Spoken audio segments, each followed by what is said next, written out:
Rahim. Assalamu alaikum, dear students and friends. Here's me, Imran Shahzad, your science teacher. Students, today we are going to start our chapter number 1 of class 6 science, whose name is Cellular Organization of Plants and Animals. So, dear students, in this video, we first of all introduce about the science subject, that what is science, what is the importance of science in our society and its main parts. So dear students, in this video we shall introduce about the science subject and its main parts. So let's make start our today's new lecture with the introduction of science.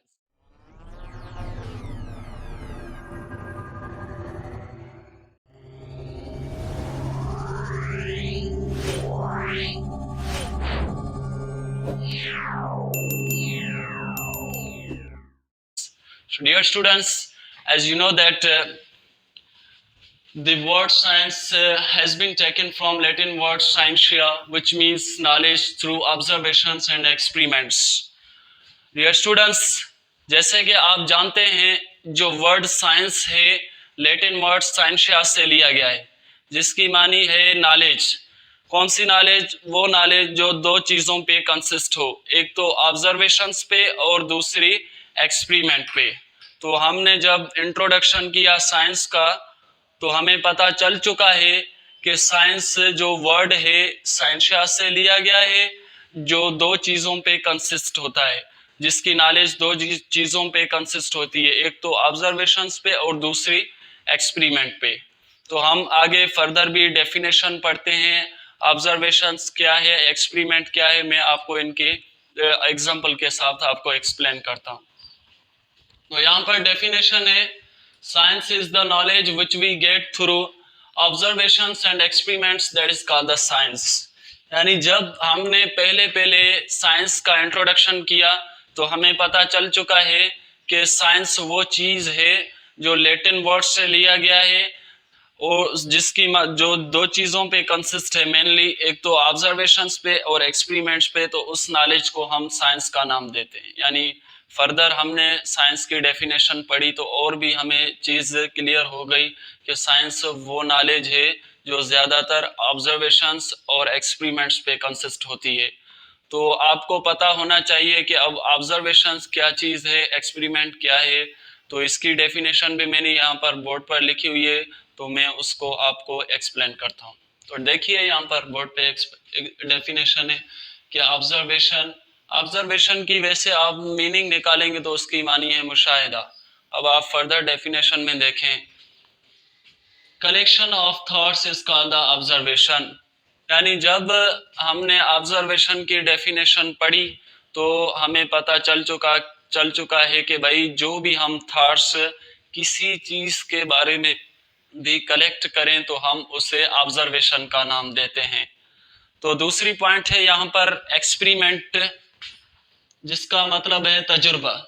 अब तजुर्बे की definition आप देख सकते हैं यहाँ पर board पे लिखी हुई है मैंने, doing practical of anything is called experiment. यानी अब हम अगर किसी भी चीज को अपने हाथों से करें, उसका एक्सपेरिमेंट करें कि भाई हमने पहले फॉर एग्जांपल हमने एक दीवार बनानी है, तो पहले हम उसके बारे में सोचेंगे कि हमें कौन सी चीजें रिक्वायर हों जिसकी वजह से हम दीवार बना सकें अच्छे तरीके से. वही दीवार एग्जैक्ट वही बननी चाहिए जो हमारा ख्याल है अपना उस सोच के मुताबिक.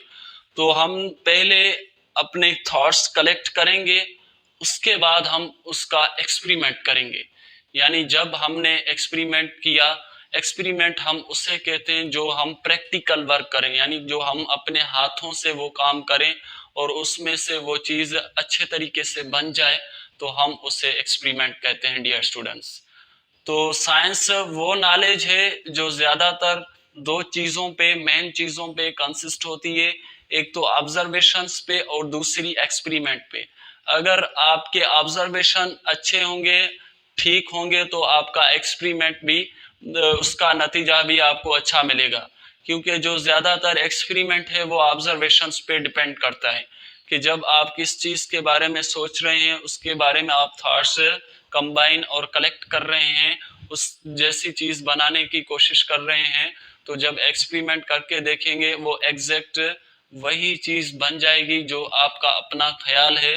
तो इसका मतलब आपके जब ऑब्जर्वेशन ठीक होगा तो एक्सपेरिमेंट भी ऑटोमेटिकली ठीक हो जाएगा। तो ये था हमारा साइंस का इंट्रोडक्शन डियर स्टूडेंट्स। बढ़ते हैं आगे, इनके मेन पार्ट्स कितने होते हैं। यहाँ पर है parts of science. There are two main parts of science. Science के दो मेन पार्ट्स होते हैं, एक है बायोलॉजिकल साइंस और दूसरा है फिजिकल साइंस।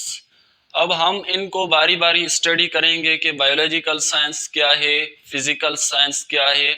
अब इनको आपको इनके बारे में एग्जाम्पल से मैं आपको एक्सप्लेन करूंगा, जिसकी वजह से आपको वो चीज़ ज़्यादातर अच्छे तरीके से क्लियर हो जाएगी। तो देखें यहाँ पर बायोलॉजिकल साइंस है पहले।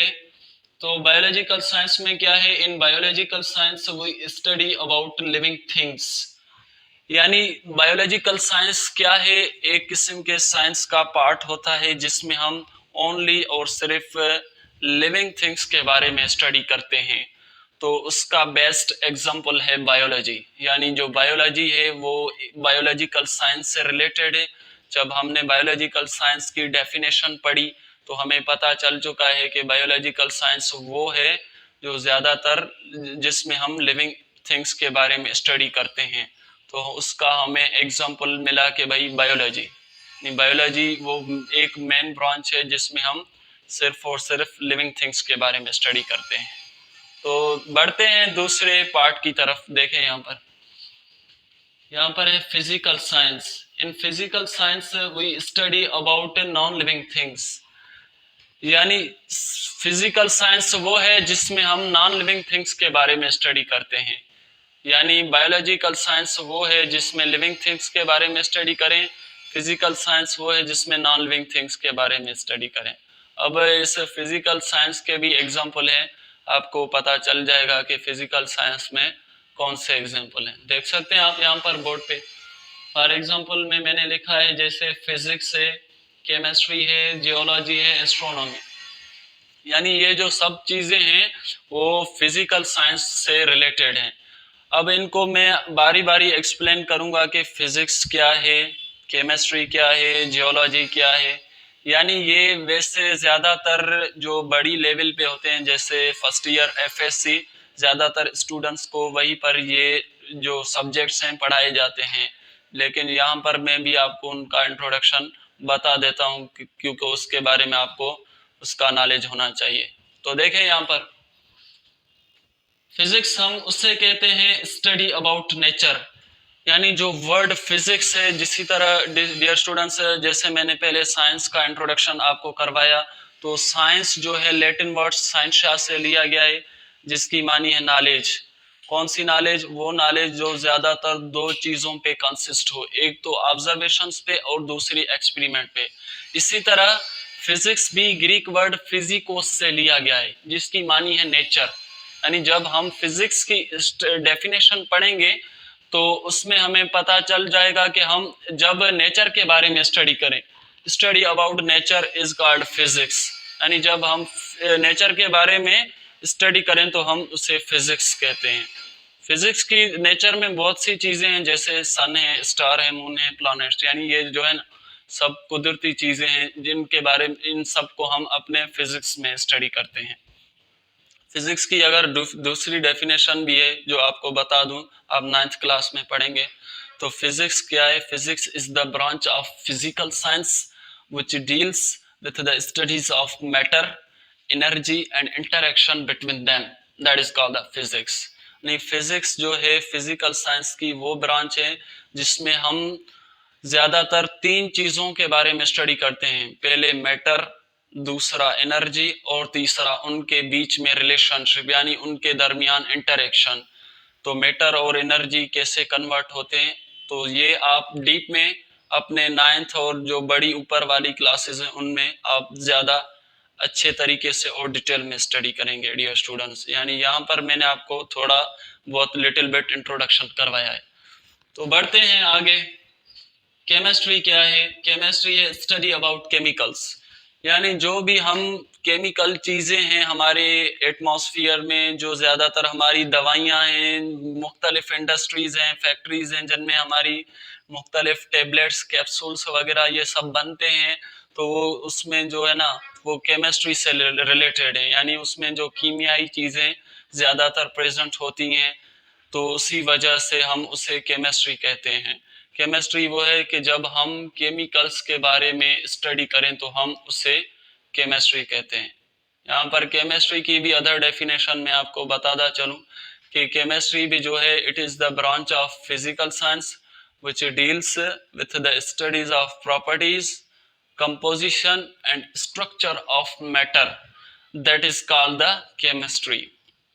जैसे फिजिक्स की डेफिनेशन पढ़ी, इसी तरह मैंने आपको इसकी भी डेफिनेशन बताई, यानी केमिस्ट्री भी जो है एक फिजिकल साइंस की ब्रांच है जिसमें हम प्रॉपर्टीज, कंपोजिशन और स्ट्रक्चर ऑफ मैटर के बारे में स्टडी करते हैं डियर स्टूडेंट्स, तो हम उसे केमिस्ट्री कहते हैं। तो बढ़ते हैं आगे दूसरी पॉइंट की जानिब। यहाँ पर है जियोलॉजी। जियोलॉजी क्या किसे कहते हैं? स्टडी अबाउट अर्थ, यानी जो वर्ड है जियोलॉजी वो भी दो ग्रीक वर्ड्स का कॉम्बिनेशन है। जियो का मतलब है अर्थ, लॉजी का मतलब है स्टडी और नॉलेज, यानी जब हम अर्थ के बारे में स्टडी करें डियर स्टूडेंट्स तो हम उसे जियोलॉजी कहते हैं। ठीक है, ये जो हमारी अर्थ है कैसे रिवॉल्व करती है, अर्थ जो है तो उसमें कितने स्फीयर्स होते हैं, उसका मास कितना होता है, ये ज्यादातर आपको यूनिवर्सिटीज के लेवल पे पढ़ाया जाएगा जियोलॉजी सब्जेक्ट में। तो आगे देखें एस्ट्रोनॉमी। एस्ट्रोनॉमी उसे कहते हैं स्टडी अबाउट हेवनली ऑब्जेक्ट्स, यानी हम जो हेवनली ऑब्जेक्ट्स, जैसे हेवनली ऑब्जेक्ट्स हम उससे कहेंगे जो नेचुरल ऑब्जेक्ट्स हों, जिनकी पोजीशन चेंज ना हो सके, यानी वो एक ही जगह पर हों, एक ही जगह पर रिवॉल्व करते हो, उनका अपना टाइम टेबल जो है वो सेट होता है, उसी वजह से वो हमारे अर्थ के इर्द गिर्द रिवॉल्व करते हों, तो हम उसे एस्ट्रोनॉमी ऑब्जेक्ट्स कहेंगे। जैसे कि फॉर एग्जांपल मैं आपको मिसाल दूं, उसी टाइम पे सूरज सुबह को 7 बजे निकलता है और शाम के टाइम गुरूब हो जाता है, यानी मगरिब के नमाज के बाद। तो ये सन है example, for example heavenly objects का, और दूसरा स्टार है, तीसरा मून है, प्लैनेट्स ईटीसी, यानी ये सब चीजें एग्जाम्पल्स हैं वो हेवनली ऑब्जेक्ट्स होते हैं। यानी ये जो है ना नेचुरल थिंग्स हैं, वो अपनी टाइम टेबल के मुताबिक जो है ना तो रिवॉल्व करते हैं, जिसका जो भी फंक्शन होता है उसी के हिसाब से वो हमारे सराउंडिंग्स में अपना अपना खास फंक्शन करते हैं। तो बढ़ते हैं आगे भी डियर स्टूडेंट्स। जैसे कि मैंने आपको बायोलॉजी में एक एग्जांपल दी कि भाई बायोलॉजिकल साइंस में आपको एग्जांपल दी बायोलॉजी। अब मैं आपको थोड़ा बहुत बायोलॉजी के बारे में इंट्रोडक्शन करवा रहा हूँ कि बायोलॉजी क्या है। वैसे तो आप इसको फर्दर डिटेल में 9th क्लास में पढ़ेंगे, यानी यहाँ पर जो है ना ये हमारे टॉपिक से रिलेटेड है, इसी हवाले से मैं आपको थोड़ा बहुत इसका इंट्रोडक्शन करवा रहा हूँ। तो यहाँ पर देखें बायोलॉजी है तो इंट्रोडक्शन है to Greek words, bio means life plus logos means study और नॉलेज, यानी जब हमने बायोलॉजी की इंट्रोडक्शन किया तो हमें उधर भी दो ग्रीक वर्ड्स मिले। बायो का मतलब है लाइफ और लोगोस का मतलब है स्टडी और नॉलेज, यानी जब बायोलॉजी का इंट्रोडक्शन किया भी तो उसके दो ग्रीक वर्ड्स मिले, बायो का मतलब है लाइफ, लोगोस का मतलब है स्टडी और नॉलेज। तो उसकी डेफिनेशन है लिखी हुई है यहाँ पर मैंने, study about life is called biology, यानी जब हम अपने लाइफ के बारे में स्टडी करें, जो हमारी लाइफ है कि भाई हमारी एवोल्यूशन की बात करें कि हमारी इब्तदा कहाँ से हुई थी, किस चीज़ से हम बने हुए हैं, तो उसी वजह से हम ये जो सब चीज़ें हैं तो ये हम सिर्फ और सिर्फ बायोलॉजी में स्टडी करते हैं। तो बायोलॉजी के भी 3 मेन पार्ट्स होते हैं। जैसे साइंस के मैंने आपको बताया कि 2 मेन पार्ट्स होते हैं, एक बायोलॉजिकल साइंस और दूसरा फिजिकल साइंस। कौन कौन से हैं देख सकते हैं आप यहाँ पर। नंबर 1 है botany, study about plants is called botany, यानी बायोलॉजी की एक पार्ट है पहले पहले जो यहाँ पर लिखी है मैंने, बॉटनी है, यानी जब सिर्फ और सिर्फ हम पौधों के बारे में स्टडी करें, यानी जो हमारे प्लांट्स हैं हमारे सराउंडिंग्स में, जो हमें फ्रेश ऑक्सीजन प्रोवाइड करते हैं, तो उनके बारे में जब हम स्टडी करें तो हम उसे बॉटनी कहते हैं। तो बढ़ते हैं आगे भी जूलॉजी की जानिब। तो जूलॉजी क्या है? Study about animals is called zoology. यानी जब हम जानवरों के बारे में पढ़ें कि वो उनकी क्या जो हैबिटाट है, कहाँ पर रहते हैं, उनकी एवोल्यूशन कैसे हुई थी, जैसे हमारी एवोल्यूशन कैसे हुई थी, तो इसी तरह जब हम एनिमल्स के बारे में स्टडी करें तो हम उससे जूलॉजी कहते हैं। तो यहाँ पर लास्ट पार्ट है बायोलॉजी की, जिससे हम माइक्रोबायोलॉजी कहते हैं। तो इसकी भी डेफिनेशन है, study about viruses, bacteria and fungi is called as microbiology. यानी जब हम वायरसेस, बैक्टीरिया और फंजाई के बारे में स्टडी करें तो हम उसे माइक्रोबायोलॉजी का नाम देते हैं। तो माइक्रोबायोलॉजी की भी अगर आप इंट्रोडक्शन करेंगे तो वो भी आप, उसमें भी आपको दो ग्रीक वर्ड्स मिलेंगे।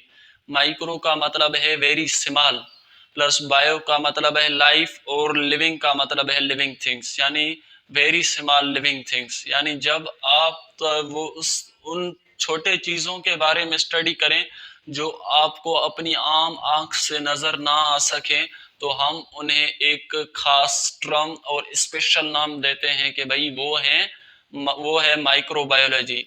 फिर उसके एग्जांपल्स कोई आपसे पूछे तो आप बताएंगे वायरसेस हैं, बैक्टीरिया हैं और फंजाई, जो हमारे सराउंडिंग्स में प्रेजेंट होते हैं। यानी कुछ ऐसे भी डिजीजेस होते हैं जो हमें नजर नहीं आते, तो उसी वजह से हम जो है तो उन्हें माइक्रोस्कोप के जरिए उसके हेल्प से देखते हैं, तो उसमें जो है ना वो ज्यादातर अच्छे तरीके से और साफ साफ नजर आ जाते हैं। तो ये था हमारा आज का लेक्चर डियर स्टूडेंट्स, साइंस के हवाले से उसका इंट्रोडक्शन और उसके मेन पार्ट्स जो मैंने आपको यहाँ पर पढ़ाए हैं। तो ये था हमारा आज का लेक्चर। अगर इसी लेक्चर के हवाले से, इसी टॉपिक के हवाले से आपको कोई भी चीज़ समझ में नहीं आई हो या फिर कोई कंफ्यूजन हो रही हो, तो आप मुझसे इस टॉपिक के हवाले से कमेंट बॉक्स में पूछ सकते हैं। अगर मेरी वीडियो आपको अच्छी लगी हो तो उसे लाइक, कमेंट और अपने फ्रेंड्स के साथ शेयर और सब्सक्राइब करना ना भूलें। Thanks for watching.